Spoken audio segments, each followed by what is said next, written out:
Bismillahirrahmanirrahim. Assalamualaikum warahmatullahi wabarakatuh. Selamat pagi Bapak dan Ibu. Mohon izin pada kesempatan ini kami menyampaikan semacam tutorial ya dalam rangka penyusunan laporan utang atau kewajiban SKPD dan PLUD tahun anggaran 2021. Form ini kami susun sedemikian rupa agar laporan utang atau kewajiban dapat disusun secara runtut mulai saldo awal utang, kemudian bagaimana pembayaran utangnya, pengakuan utang per 31 Desember 2021, ya, yang tentu saja dengan tabel ini akan memudahkan Bapak Ibu dalam menjelaskan akun kewajiban atau utang di CLK. Bagaimana alur ceritanya sampai terdapat saldo kewajiban per 31 Desember tahun 2021. Baik, sebelum kita susun laporannya, perlu ada beberapa hal yang perlu kita siapkan Bapak Ibu. Jadi yang pertama tentu saja adalah SIMDA 2020, karena kita akan mengambil saldo akhir SIMDA 2020 audited, kemudian yang kedua SIMDA 2021, kemudian yang ketiga adalah form Excel laporan utang atau kewajiban yang sudah kita share ke panjenengan semuanya. Kemudian yang keempat adalah bukti tagihan belanja, ini jika ada nih. Jika panjenengan mendapatkan bukti tagihan telepon atau internet dari Telkom misalnya, atau tagihan listrik pasca bayar ya, yang dari PLN, juga berupa daftar TPP bulan Desember tahun 2021 yang akan dibayarkan di tahun 2022. Karena di akuntansi bukti transaksi itu menjadi suatu hal yang penting ya. Namun jika ini ada saja, ketika tidak ada, monggo panjenengan mungkin bisa melacak nilainya atau menanyakan nilainya ke Telkom ataupun dari PLN langsung tanpa adanya tagihan, tidak masalah. Yang penting adalah ketika kita sudah memakai telepon atau internet dan juga listrik di bulan Desember, yang itu akan kita bayarkan di bulan Januari, maka kita harus mencatatnya sebagai utang. Khusus untuk tagihan listrik ya, ini yang kita akui sebagai utang hanya tagihan listrik yang pasca bayar. Artinya bahwa kita sudah memakai listrik dulu, kemudian kita bayar di tahun berikutnya. Kalau prabayar tidak perlu kita akui, karena prabayar itu berarti kita sudah membayar duluan, baru kita memakai fasilitas atau jasanya. Oke.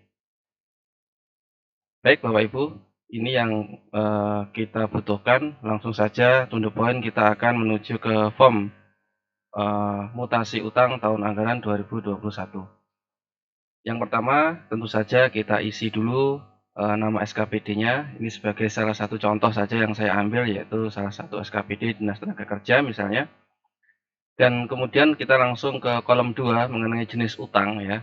Ini monggo Bapak Ibu, ini saya bebaskan Bapak Ibu untuk mengisinya, asalkan keterangannya terinci. Misalnya utang telepon, utang listrik, utang apalagi internet dan lain sebagainya dirinci ya. Jangan sampai di sini ada listrik dan telepon jadi satu seperti itu. Tapi di sini adalah rinci. Monggo diisi sesuai dengan utang yang kita akui di tahun 2021. Terus bagaimana kita bisa mengisi kolom 2 ini? Yang pertama, karena ini berhubungan dengan kolom nomor 3, maka atau saldo akhir 2020 audited, maka yang pertama kita buka adalah SIMDA tahun 2020. Oke. Kita buka dari mana? Dari sini laporan SKPD pembukuan akrual. Kemudian seperti kemarin ya, daftar saldo buku besar, kita pilih urusan sampai dengan subunitnya. Di sini saya pilih salah satu contoh SKPD. Level rekeningnya kita pilih ke 5, yaitu rincian objek. Akunnya adalah akun kewajiban, karena kita akan membuat laporan tentang utang atau kewajiban, dan kelompok dipilih nomor 1, kewajiban jangka pendek. Ini bisa langsung kita preview.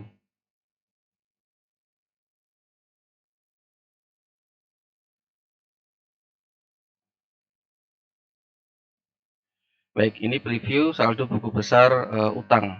Di sini yang kita masukkan adalah ini, Bapak Ibu, yang ada angkanya, yaitu utang beban pegawai, utang beban barang dan jasa, dan juga utang pengadaan aset tetap. Di sini kita jumlah, nanti angka ini yang kita akan masukkan di kolom nomor 3.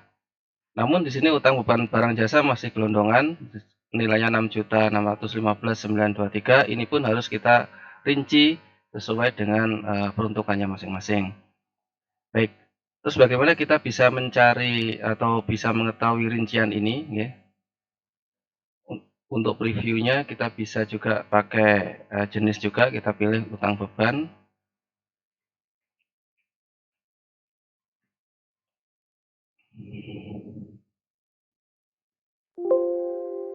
Baik, SKPD ini di neraca mempunyai utang beban sejumlah 79.057.830. Oke. Ini kita rinci dulu, caranya melihat adalah kita masuk ke SIMDA 2021, kita masukkan user passwordnya seperti biasa.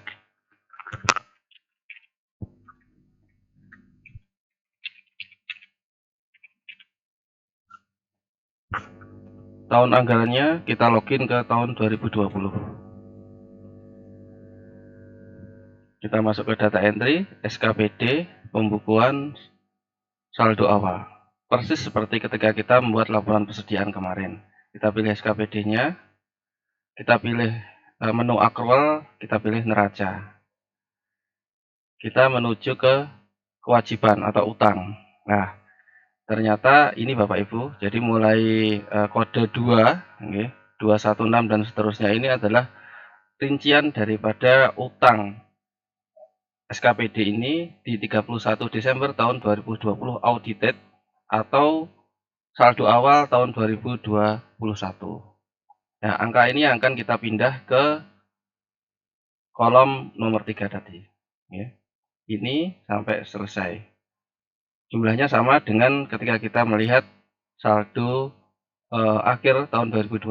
Bedanya kalau ini masih gelondongan, di 2021 ini sudah kita detailkan saldo awalnya. Oke, kita pindah angka ini ke laporan persediaan kolom nomor 3, jenis utang dan saldonya. Sudah kita entry. Baik, ini Bapak Ibu, jadi jumlahnya totalnya adalah 79.057.830 persis ya. Dengan apa yang ada di sini juga sama juga apa yang ada di saldo awal. Ini kita masukkan ke kolom nomor 3. Berikutnya adalah kita menuju ke kolom 4 dan kolom 5. Seperti laporan persediaan kemarin, kolom 4 dan kolom 5 ini hanya digunakan untuk mengoreksi ketika saldo akhir audited ini dirasa tidak sesuai dengan kondisi yang sebenarnya. Misalnya ketika ternyata tagihan listriknya tidak 3651.712, tapi 3551.712. Berarti kan lebih kecil. Berarti kita kurangkan ini 100.000 misalnya begitu. Namun ketika tidak ada saldo akhir itu sudah benar dan tidak ada lagi koreksi terhadap saldo akhir audited ini, maka ini kita nolkan atau kita abaikan. Baik, berikutnya adalah kolom nomor 6 dan kolom nomor 7, yaitu bagaimana atau kapan saldo akhir audited 2020 ini kita bayarkan. Dan tentunya kalau untuk mengerjakan kolom 6 dan kolom 7 ini, mungkin yang paling hafal adalah bendahara pengeluaran atau PPK SKPD masing-masing ya Bapak Ibu, dengan LS atau dengan GU. Yang hafal adalah panjenengan. Jadi, tapi ini harus kita isi ketika ini sudah kita bayarkan. Misalnya sebagai contoh ini dinas ini ya, ini sudah melakukan pembayaran ini, kemudian informasinya melalui GU, maka kita lihat dari SPJ GU-nya. Kita login kembali di 2021.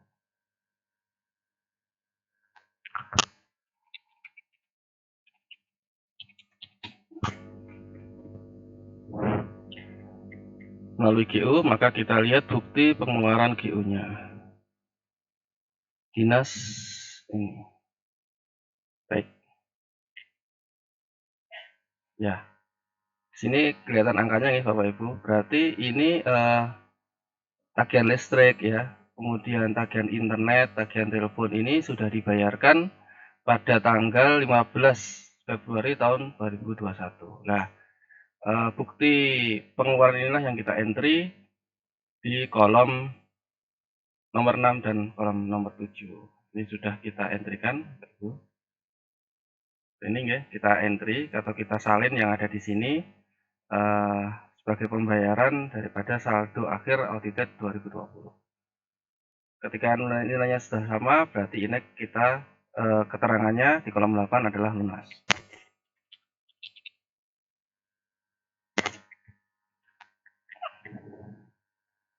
Ini sudah lunas semua ya. Oke. Kemudian nomor 5, ini ada utang TPP bulan Desember tahun 2020 ya, yang pembayarannya di tahun 2021.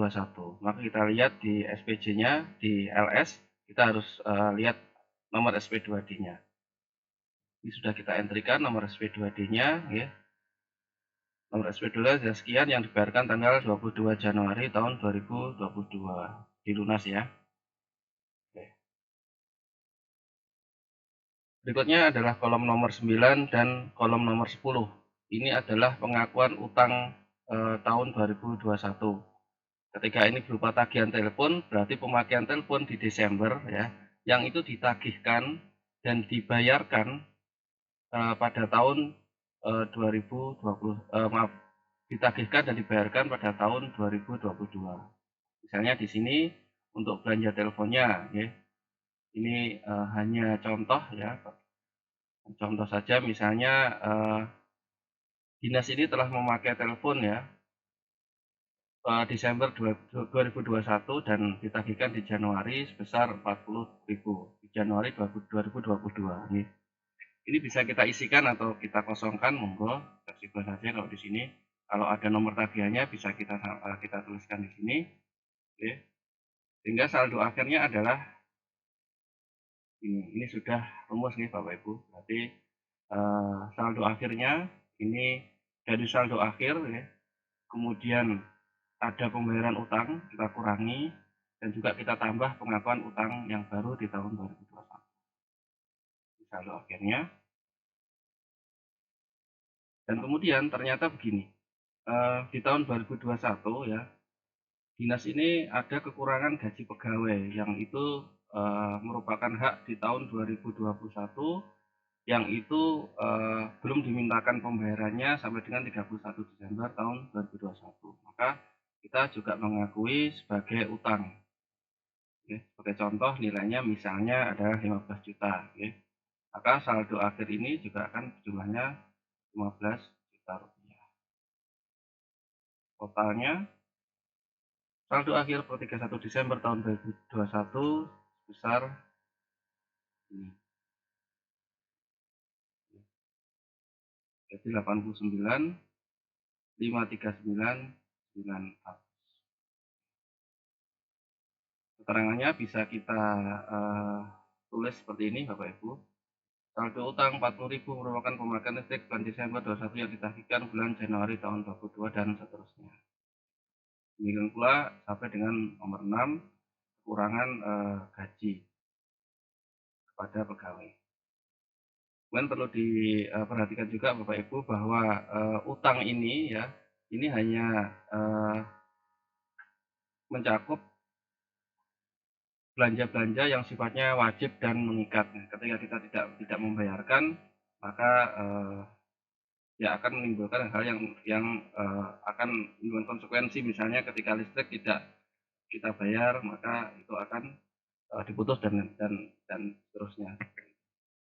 Oke, demikian Bapak Ibu yang bisa saya sampaikan.